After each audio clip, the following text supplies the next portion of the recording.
إن الحمد لله نحمده ونستعينه ونستغفره ونعوذ بالله من شرور أنفسنا ومن سيئات أعمالنا من يهده الله فلا مضل له ومن يضلل فلا هادي له وأشهد أن لا إله إلا الله وأشهد أن محمدا عبده ورسوله أما بعد فإن خير الحديث كتاب الله وخير الهدى هدى محمد صلى الله عليه وسلم وشر الأمور محدثاتها وكل محدثة بدعة وكل بدعة ضلالة وكل ضلالة في النار. وقال الله تبارك وتعالى في القرآن المجيد أعوذ بالله السميع العليم من الشيطان الرجيم من همزه ونفخه ونفسه بسم الله الرحمن الرحيم يا أيها الذين آمنوا اتقوا الله حق تقاته ولا تموتن إلا وأنتم مسلمون يا أيها الناس اتقوا ربكم الذي خلقكم من نفس واحدة وخلق منها زوجها وبث منهما رجالا كثيرا ونساء واتقوا الله الذي تساءلون به والأرحام إن الله كان عليكم رقيبا يا أيها الذين آمنوا اتقوا الله وقولوا قولا سديدا يصلح لكم أعمالكم ويغفر لكم ذنوبكم ومن يطع الله ورسوله فقد فاز فوزا عظيما. وقال الله تبارك وتعالى في موضع آخر وما أمروا إلا ليعبدوا الله مخلصين له الدين حنفاء يقيموا الصلاة ويؤتوا الزكاة ذلك دين القيمة. رب اشرح لي صدري ويسر لي أمري واحلل عقدة من لساني يفقهوا قولي. ہر قسم کی تعریف و توصیف کبریائی و بڑائی اس اللہ وحدہ لا شریک لہ کے لیے لائق و سزاوار ہے، جس اللہ رب العزت نے مجھے اور آپ کو پیدا کیا، جس نے اس کائنات کو بنایا، جو کل کائنات کا خالق مالک و رازق ہے۔ اللہ رب العالمین کی حمد و ثنا کے بعد درود و سلام ہوں تمام پیغمبروں پر، خصوصاً میرے اور آپ کے پیارے نبی رحمت للعالمین سید المرسلین امام کائنات خاتم الانبیاء امام الانبیاء سید الانبیاء محمد رسول اللہ صلی اللہ علیہ وسلم پر، جن کو اللہ رب العالمین نے ہماری طرف رشد و ہدایت بنا کر کے مبعوث کیا تھا۔ محترم حضرات، خطبہ مسنونہ کے بعد جو میں نے سورہ بینہ کی ایک آیت کریمہ میں نے آپ حضرات کے سامنے پڑھی ہے، اس آیت میں اللہ رب العالمین نے فرمایا کہ وَمَا أُمِرُوا إِلَّا لِيَعْبُدُوا اللَّهَ مُخْلِصِينَ لَهُ الدِّينَ۔ اللہ رب العالمین نے اپنے بندوں کو حکم دیا ہے کہ وہ اللہ رب العالمین کی عبادت کریں، مخلصین لہ الدین، اور اس کے دین کے لیے خالص ہو جائیں، حنفاء، یکسو ہو کر تمام باطلہ جو بھی باطل ادیان ہیں ان سے بیزار ہو کر، یقیم الصلاۃ، نماز قائم کرے، زکوٰۃ ادا کرے، ذالک دین القیمہ۔ اللہ رب العالمین فرماتا ہے کہ یہی سب سے بہتر اور سب سے سیدھا دین ہے۔ اس آیت میں اللہ رب العالمین نے ہمیں حکم دیا ہے کہ ہم اخلاص کے ساتھ زندگی گزاریں۔ میرے بھائیوں، اخلاص کی اسلام کے اندر بڑی اہمیت ہے اور آج ہم سب کو اس چیز کی سخت ضرورت ہے۔ دیکھیے، کوئی بھی عمل اس وقت تک قبول نہیں ہوتا جس میں اخلاص نہ ہو، عبادت چھوٹی ہو یا بڑی ہو، ہر عبادت میں جب اخلاص موجود ہے وہ عبادت اللہ تبارک و تعالیٰ قبول فرماتا ہے۔ اسی لیے اللہ رب العالمین نے محمد رسول اللہ صلی اللہ علیہ وسلم کو خود حکم دیا اور مخاطب ہو کر کے کہا، قل، اے نبی آپ تمام میرے بندوں سے کہہ دیجئے، ان الصلاتی، میری جو بھی نمازیں ہیں، ونسکی، میری قربانیاں، ومحیایا، میرا زندہ رہنا، ومماتی، اور مجھے موت آنا، میری موت، للہ رب العالمین، یہ سب کچھ اللہ رب العالمین کے لیے ہے۔ نمازیں بھی ہوں اس میں اخلاص ہونا چاہیے، قربانی بھی آپ کر رہے ہوں اس میں اخلاص ہونا چاہیے۔ ہر عبادت میں جب تک اخلاص اگر نہیں آئے گا، بھلے ہماری لمبی لمبی نمازیں ہوں اور لمبے لمبے ہمارے جو ہے بڑے صدقے خیرات ہو، جب تک اس میں اخلاص نہیں ہے اللہ تعالیٰ قبول نہیں کرے گا۔ میرے بھائیو، اخلاص کسے کہتے ہیں؟ اخلاص کہتے ہیں کہ ہر وہ کام، ہر وہ عمل جو صرف اللہ کو راضی کرنے کے لیے کیا جائے، اللہ تبارک و تعالیٰ کو خوش کرنے کے لیے کیا جائے، جس عمل کے ذریعے اللہ ہم سے راضی ہو جائے، اسی کو اخلاص کہتے ہیں۔ اگر آپ ایک مثال کے طور پر میں آپ کو بتاؤں، نماز اللہ تبارک و تعالیٰ کی عبادت ہے، سبحان اللہ۔ اگر آپ مسجد میں آئے، 2 رکعت نماز پڑھنے کے لیے آپ کھڑے ہو گئے، عبادت ہے، فرض نماز ہے، لیکن اگر آپ اس نماز میں اخلاص کے بجائے اگر ریاکاری لاتے ہیں، جیسا کہ آپ نماز پڑھنے کے لیے کھڑے ہو گئے، آپ کے بازو آپ کا ذمہ دار ہے، یا آپ کا کوئی اونر ہے، یا آپ کا کوئی مالک آپ کے بازو ہے، یا کوئی بڑا دولت مند آپ کے بازو ہے، آپ نے نماز میں اخلاص کو ختم کر کے ریاکاری کرنا شروع کر دیا۔ آپ اس لیے نماز پڑھ رہے ہیں کہ میرا مالک مجھے دیکھ رہا ہے، میں بڑے آرام سے نماز پڑھوں گا۔ آپ کسی کو کوئی روپیہ یا پیسہ آپ دے رہے ہیں، دینا صدقہ کرنا بھی عبادت ہے، اگر اس کے اندر ریاکاری آ جاتی ہے تو سبحان اللہ، میں آپ کو بتاؤں، اللہ کے نبی نے فرمایا وہ نماز جو آپ اللہ کے لیے پڑھ رہے تھے، آپ نے ریاکاری لائی، وہ عبادت جو آپ اللہ کے لیے جو ہے صدقہ و خیرات کر رہے تھے، اس میں اگر آپ نے ریاکاری لائی، وہی نماز وہی صدقہ آپ کو شرک کے اندر مبتلا کرے گا، وہ شرک ہو جائے گا، کیونکہ ریاکاری ایک شرک ہے، شرک کی قسم ہے۔ اس لیے میرے بھائیوں، اپنے اندر اچھے اخلاق پیدا کرنے کا مطلب یہ ہے اخلاص، ہر عمل میں اخلاص ہونا چاہیے۔ میں جو کام کر رہا ہوں وہ صرف اللہ رب العالمین کے لیے۔ دیکھیے، کوئی بھی عمل اگر قبول ہونا ہے، اس کی 2 شرطیں ہیں، ایک المتابعہ اور ایک اخلاص۔ آپ کا عمل سنت کے مطابق بھی ہو اور آپ کے عمل کے اندر اخلاص بھی ہو۔ آپ کا عمل اگر سنت کے مطابق ہے، اخلاص نہیں ہے، اللہ کے پاس قابل قبول نہیں ہے، اور آپ کے پاس اخلاص ہے، اس کے میں صرف اللہ کے لیے کروں گا، لیکن اگر وہ کام نبی کے طریقے کے مطابق نہیں ہے، وہ عمل بھی اللہ رب العالمین کے پاس قابل قبول نہیں ہو سکتا۔ میرے بھائیوں، میں آپ کو بتاؤں، میں اور آپ جو بھی اللہ کو راضی کرنے کے لیے کام کرتے ہیں، توجہ چاہوں گا میرے بھائیوں سے، کام چھوٹا ہو کام بڑا ہو، اللہ تعالیٰ میرے اور آپ کے جذبے اخلاص کی اللہ قدر کرتا ہے۔ کوئی آدمی اگر 1 کروڑ روپیہ اللہ کی راہ میں خرچ کر رہا ہے، اس کے سامنے ایک بندہ ہاتھ میں 10 روپے لے کے کھڑا ہے کہ مجھے بھی دینا ہے، اب وہ سوچے گا کہ سامنے والے نے 1 کروڑ روپیہ 1,00,000 روپے دے دیا، اب میں کیسے 10 روپیہ دوں؟ یا دل میں جو کھٹک ہوتی ہے۔ نبی نے فرمایا کہ اللہ تعالیٰ بندے کے جذبے عمل کی بھی قدر کرتا ہے۔ آپ کے عمل جو آپ دے رہے ہیں، اللہ وہ نہیں دیکھتا، جس نیت سے آپ دے رہے ہیں، جس اخلاص سے آپ اللہ تعالیٰ کی راہ میں خرچ کر رہے ہیں، اللہ تعالیٰ وہ دیکھ رہا ہے۔ کیونکہ اللہ کے نبی نے فرمایا اتقوا النار ولو بشق تمرہ۔ دیکھیں، آپ کے پاس خرچ کرنے کے لیے کوئی بڑا روپیہ نہیں ہے، آپ کے پاس اللہ رب العالمین کی راہ میں خرچ کرنے کے لیے کوئی بڑی دولت نہیں ہے، آپ کے پاس کچھ جو ہے سامان نہیں ہے، کچھ جو ہے آپ کے پاس کوئی چیز نہیں ہے، آپ کے پاس یہاں تک کہ ایک کھجور بھی نہیں ہے، اگر آدھا کھجور بھی اگر آپ کے پاس ہے، اور وہ کھجور اگر آپ اللہ کی راہ میں اخلاص کے ساتھ اگر آپ اللہ کی راہ میں دیتے ہیں، وہی کھجور، وہی اخلاصی عمل آپ کو جہنم کی آگ سے بچائے گا۔ تو اخلاص اپنے اندر پیدا کرے۔ کوئی بھی عمل کرنا ہے، اللہ مجھے دیکھ رہا ہے، اللہ تبارک و تعالیٰ مجھے دیکھ رہا ہے، یہی ہمارے لیے کافی ہے۔ کوئی دیکھ رہا ہو، کوئی ہمارے اپنے ہو، کوئی غیر ہو، کوئی قریبی ہو، کوئی دور کا ہو، کوئی بڑا چھوٹا ہمیں دیکھ رہا ہے، اس کی طرف آپ دھیان نہ دیں۔ آپ جب نمازیں پڑھ رہے ہیں، عبادتیں کر رہے ہیں، روزہ رکھ رہے ہیں، جو بھی دین کا کام کر رہے ہیں، اللہ تو راضی ہو جا، میرے لیے کافی ہے، کسی اور کے راضی ہونے کی ضرورت نہیں ہے۔ اگر آپ کے عمل سے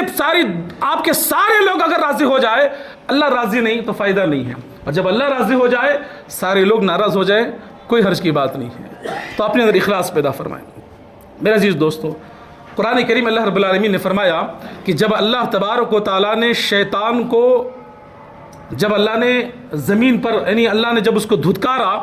اور دھتکارنے کے بعد شیطان نے کیا کہا کہ اللہ، میں دنیا میں جانے کے بعد تیرے بندوں کو بھڑکاؤں گا، ورغلاؤں گا، دائیں سے، پیچھے سے، آگے سے، ہر جانب سے جو ہے میں تیرے بندوں کو بھڑکاؤں گا، سارے بندے جو ہے، ہر طرح کے بندے میرے ہتھ کنڈے میں آ جائیں گے، میری باتوں میں آ جائیں گے، لیکن اللہ اکبر، اللہ تعالیٰ قرآن میں کہتا ہے الا عبادک منہم المخلصین، جو مخلص بندے ہوں گے، اے اللہ وہ میرے باتوں پر کبھی عمل نہیں کریں گے۔ شیطان خود کہہ رہا ہے، مخلص کسے کہتے ہیں؟ چنندہ، انتخاب کیے ہوئے بندوں کو، اور مخلص بندہ ہوتا ہے. جو مخلص ہوتا ہے وہی اللہ کی راہ میں مخلص ہوتا ہے. تو اگر آپ کے دل میں اخلاص ہے تو آپ کبھی شیطان کے ہتھ کنڈے میں نہیں آ سکتے, آپ کبھی شیطان کے روش میں نہیں آ سکتے. الحمدللہ شیطان نے خود کہا کہ میں ہر ایک کو بھڑکا سکتا ہوں, میں ہر ایک کو گمراہ کر سکتا ہوں, لیکن جو خالص بندہ ہوگا اللہ میں اسے بھڑکا نہیں سکتا, یہ خود شیطان کہہ رہا ہے. تو اپنے اندر اچھے اخلاص پیدا کرنا چاہیے. میرے عزیز دوستو, سبحان اللہ, اللہ کے پاس جذب اخلاص کی بڑی قدر ہوتی ہے. اللہ کے پاس جذب اخلاص کی جو ہم اخلاص جو کرتے ہیں اللہ اس کی بڑی قدر کرتا ہے. ابن قیم رحمۃ اللہ علیہ فرماتے ہیں, ذرا غور کریں, مسلمان تو مسلمان, توحید پرست تو توحید پرست, الحمدللہ ایک کافر, ایک مشرک, ایک کافر ہے, ایک مشرک ہے, اگر تھوڑی دیر کے لیے ایک کافر, اگر ایک مشرک تھوڑی دیر کے لیے اخلاص کے ساتھ اگر کوئی کام کرے, اللہ اس کے جذب اخلاص کی بھی اللہ قدر کرتا ہے. ابن قیم رحمۃ اللہ علیہ نے دلیل کے ساتھ اس آیت کو پیش کیا, فرمایا کہ فَإِذَا رَكِبُوا فِي الْفُلْكِ دَعُوا اللَّهَ مُخْلِصِينَ لَهُ الدِّينَ. مشرکین اور کافر جو ہے سمندر میں کشتیاں لے کر کے سوار ہوتے تھے, سفر کرتے تھے, اور ظاہر سی بات ہے وہ اپنے بتوں کو پکارتے تھے, وہ اپنے بتوں کی عبادت کرتے تھے, ہر پریشانی میں بتوں کی جو ہے ان کو پکارا کرتے تھے. لیکن قرآن میں اللہ رب العالمین نے فرمایا کہ وہ مشرک اور وہ کافر جب سمندر میں سفر کرتے رہتے ہیں, سمندر میں سفر کرتے کرتے کبھی بھٹک جاتے ہیں, راستہ بھٹک جاتے ہیں, یہاں تک کہ ان کو یقین ہوتا ہے کہ اب ہماری موت ہوگی, اب ہم بچ نہیں سکتے. اللہ کہتا ہے کہ ایسے وقت میں وہ سارے بتوں کو چھوڑ دیتے ہیں, وہ سارے اپنے معبودوں کو چھوڑ دیتے ہیں, مخلصین لہ الدین, اللہ کو پکارتے ہیں. دعوا اللہ مخلصین لہ الدین. اس وقت ان کو اللہ یاد آتا ہے اور وہ اللہ تبارک و تعالیٰ کو پکارتے ہیں. ایک کافر اور مشرک تھوڑی دیر کے لیے اللہ کو پکار رہا ہے, ایک کافر اللہ تبارک و تعالیٰ سے مدد مانگ رہا ہے. ساری زندگی اس نے اللہ سے مدد نہیں مانگی, ساری زندگی اس نے اللہ کو نہیں پکارا, لیکن جب موت کا وقت آ جائے, جب جان کرنے کی حالت ہو, وہ اللہ کو پکار رہا ہے. سبحان اللہ, قرآن میں کہا فَلَمَّا نَجَّاهُمْ إِلَى الْبَرِّ, اللہ تبارک و تعالیٰ ان کی مدد کرتے ہوئے ان کو سمندر سے باہر نکال دیتا ہے. ان کے اخلاص کی بنیاد پر اللہ ان کو سمندر سے باہر نکال دیتا ہے. اللہ نے آگے فرمایا اِذَا هُمْ مُشْرِكُونَ, حالانکہ اللہ کو یہ بھی معلوم ہے کہ جب انہوں نے مجھے پکارا اور میں ان کو سمندر سے جب میں نے ان کو باہر کیا, اللہ کو یہ بھی معلوم ہے کہ وہ باہر آنے کے بعد پھر شرک کریں گے, پھر کفر والا کام کریں گے, اللہ کو معلوم ہے. لیکن اللہ تعالیٰ جذب اخلاص کی بڑی قدر کرتا ہے. میرے بھائیوں, آج ہماری نمازیں بڑی مشکل سے ہم نمازیں پڑھتے ہیں, بڑی مشکل میں ہم جمعہ میں آتے ہیں, اور بڑی مشکل سے اللہ نے جو دولت دی ہے اللہ کی راہ میں خرچ کرتے ہیں. اس کے اندر بھی اگر ریاکاری آ جائے, اخلاص نہ ہو, تو ہمارے عمل میں کیا باقی رہے گا. میرے بھائیوں, ہر کام میں اخلاص ہونا چاہیے. آپ دعوتی کام کر رہے ہیں, لوگ یہ نہ دیکھیں کہ جو ہے یہ کتنا بڑا داعی ہے. آپ اچھی تقریر کر رہے ہیں, یہ سمجھ کے نہ کریں کہ لوگ جو ہے آپ کو کتنا بڑا مقرر کہیں. آپ اچھی نمازیں پڑھا رہے ہیں, آپ اچھی خدمتیں کر رہے ہیں, لوگوں کو راضی کرنے کے لیے نہ کریں, اللہ ہم سے راضی ہو جائے وہ عمل آپ کریں, تاکہ اللہ ہمارے عمل میں بھی برکت دے اور ہماری زبان پر بھی اللہ تاثیر دے. ورنہ آج ہوتا ہے لوگوں کو خوش کرنے کے لیے لوگ بہت سارے کام کرتے ہیں, چاہے وہ غلط ہو چاہے صحیح ہو, غلط کو غلط بتایا جائے یا صحیح کو غلط بتایا جائے, ایسے بہت سارے آج کام ہوتے ہیں. اللہ تعالیٰ ایسے اعمال سے ہماری حفاظت فرمائے. میرے بھائیوں, جو کام اللہ کی رضا کے لیے ہوتا ہے اس میں اللہ تعالیٰ ہمیشہ کامیابی عطا کرتا ہے. ہمیشہ آپ اخلاص کے ساتھ کام کریں, الحمدللہ وہ کامیاب ہونا ہے. دیکھیے, بخاری, مسلم, ترمذی جو کتب الستہ ہے, جو حدیث کی کتابیں ہیں, ان سب سے پہلے ایک اور حدیث کی کتاب لکھی گئی تھی جسے موطا مالک کہتے ہیں. جس کو جو موطا کتاب ہے, جسے مالک بن انس رحمہ اللہ علیہ نے اس کتاب کو لکھا ہے. جب وہ اس کتاب کو لکھ رہے تھے, موطا کتاب کو جب جو ہے انس جب لکھ رہے, مالک بن انس جب لکھ رہے تھے, تو اس زمانے میں آزو بازو بہت سارے علماء تھے, وہ بھی موطا لکھ رہے تھے, وہ بھی موطا لکھ رہے ہیں, اور مالک بن انس رحمہ اللہ علیہ بھی وہ بھی موطا لکھ رہے ہیں. تو کسی نے آ کر کے ان سے سوال کیا کہ کیا امام مالک آپ موطا کی کتاب لکھ رہے ہیں؟ ہم دیکھ رہے ہیں کہ آپ کے آس پاس بہت سارے ایسے لوگ ہیں, بہت سارے ایسے علماء ہیں, بہت سارے ایسے محدث ہیں, وہ بھی جو ہے موطا کے نام سے کتاب لکھ رہے ہیں. تو سبحان اللہ, انہوں نے بڑی پیاری بات کہی. انہوں نے فرمایا ما کان للہ بقی, کون لکھتا ہے اس کو لکھنے دو, کون کتاب لکھ رہا ہے اس کو لکھنے دو. اللہ تبارک و تعالیٰ اسی کتاب کو باقی رکھے گا جو کتاب اللہ کے خاطر لکھی گئی ہے. اور سبحان اللہ آج تک بھی الحمدللہ موطا کتاب کو پڑھا جاتا ہے، اس کی حدیثوں پر آج ہم عمل کرتے ہیں، اور بخاری مسلم میں موطا امام مالک کی بہت ساری جو ہے الحمدللہ حدیثیں آج ہمارے سامنے موجود ہے۔ یہ اخلاص کا ایک الحمدللہ آج ہمارے سامنے نمونہ ہے میرے بھائیوں۔ اچھا اور اللہ کو راضی کرنے والا کام کرے، اللہ تعالیٰ اس میں برکت بھی دے گا اور اللہ تبارک و تعالیٰ اسے قبول بھی کرے گا۔ اسی طرح آج ہم دیکھتے ہیں بہت سارے دعاؤں کی کتابیں آج ہمارے سامنے ہیں، بہت سارے دعاؤں کی کتابیں ہیں، ہر گھر میں ماشاءاللہ یہاں وہاں دعاؤں کی کتابیں ہیں، لیکن آپ دیکھیں گے کئی سالوں سے ایک کتاب الحمدللہ ہندوستان کے بلکہ دنیا بھر میں بڑے سے بڑے شہروں میں یا قریوں میں آپ جائیں، حصن المسلم ایک کتاب ہے، دعا کی کتاب ہے ماشاءاللہ، کئی زبانوں میں آج ہندوستان کے اندر وہ جو ہے آپ پائی جاتی ہے۔ سبحان اللہ، جیسے مصحف ہمارا قرآن، آپ کسی شہر کے بڑے سے بڑے مسجد میں جاؤ یا کسی ہندوستان کے کسی قریب میں جاؤ، آپ کو قرآن ملے گا، سبحان اللہ، آپ کو ہر جگہ حصن المسلم دعا کی کتاب بھی آپ کو ملے گی۔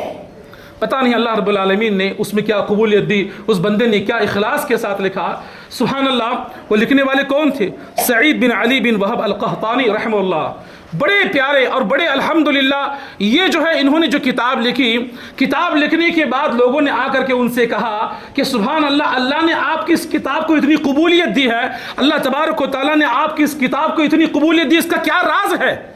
جو ساری دنیا کے اندر ہر کتب خانے میں، ہر مساجد میں، ہر مدرسے میں، ہر گھر میں جو ہے یہ کتاب پائی جاتی ہے؟ تو انہوں نے بڑے پیارے انداز میں مسکراتے ہوئے کہا،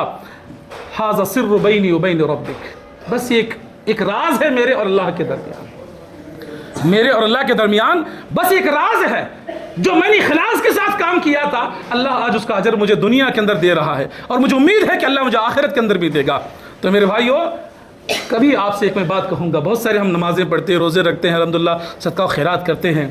کچھ ایک ایسا عمل ایسا کر جائیے دنیا کے اندر، ایسا عمل کر جائیے جو صرف آپ کو معلوم ہو، اللہ کو معلوم ہو، ایسا آپ کام کر جائیے کہ صرف اللہ تبارک و تعالیٰ آپ سے اتنا راضی ہو جائے، وہ آپ اپنوں کو بھی نہ بتائیں، سوا اللہ کے کوئی نہیں جانتا ہو۔ جب یہ آپ عمل کریں گے، دیکھو اس کا کتنا مزہ زندگی میں آتا ہے۔ سبحان اللہ، اللہ کو راضی کرنے والا کام۔ میرے بھائیوں، میں آپ کو بتاؤں کہ 3 لوگ تھے، جنگل میں نکلے، بنی اسرائیل کا واقعہ ہے، 3 لوگ راستے میں جا رہے تھے، بارش طوفان بڑے زور کے ساتھ شروع ہوا، اور ایک سامنے ایک غار تھی، غار جب سامنے نظر آئی، تینوں اپنے آپ کو حفاظت کے لیے اس غار کے اندر گھس گئے، اور گھسنے کے بعد ایک بڑی چٹان نے پتھر نے آ کر کے اس غار کے منہ کو بند کر دیا۔ اب یہ تینوں کے تینوں غار کے اندر اٹک گئے، باہر آنا تھا، نکل نہیں پا رہے، اب کیا کریں؟ سبحان اللہ، میرے بھائیوں، اخلاص انسان کو پریشانی مصیبتوں سے آزاد کرتا ہے۔ جب یہ تینوں لوگ تھے، اب ان کو یقین ہوا کہ اتنا بڑا پتھر، اتنی بڑی چٹان، اسے ہم تینوں مل کر ہٹا نہیں سکتے، اس جگہ سے ہم جو ہے دور نہیں کر سکتے، تو ہم نکلیں گے کیسے؟ اب تینوں لوگوں نے اللہ سے دعا کرنا شروع کر دی، ہر ایک اللہ سے دعا کر رہا، دعا کرتے کرتے بندہ کہتا کہ اللہ، ہر تینوں نے ایک ہی بات کہی کہ اللہ، اس دن جو میں نے کام کیا تھا، زندگی کے ہر ایک نیک عمل کو یاد کرتے گئے، دیکھیے کبھی کبھی نیک اعمال کا وسیلہ بھی دے سکتے ہیں، اللہ وہ جو کام میں نے کیا تھا، اللہ میں نے تجھے راضی کرنے کے لیے کیا تھا۔ تو سبحان اللہ، تینوں نے اپنا عمل اللہ سے دعا کر کے، وہ اپنے اعمال اللہ کے سامنے رکھ کر کے انہوں نے کیا کہا؟ اللہم ان کنت تعلم انی فعلت، اے اللہ، اس دن جو میں نے کام کیا تھا، اللہ میں نے صرف تجھے راضی کرنے کے لیے کیا تھا، ہم نے تیری رضامندی کے لیے وہ کام کیا تھا، ففرج عنہا، اللہ آج ہمیں اس پریشانی سے نکال دے،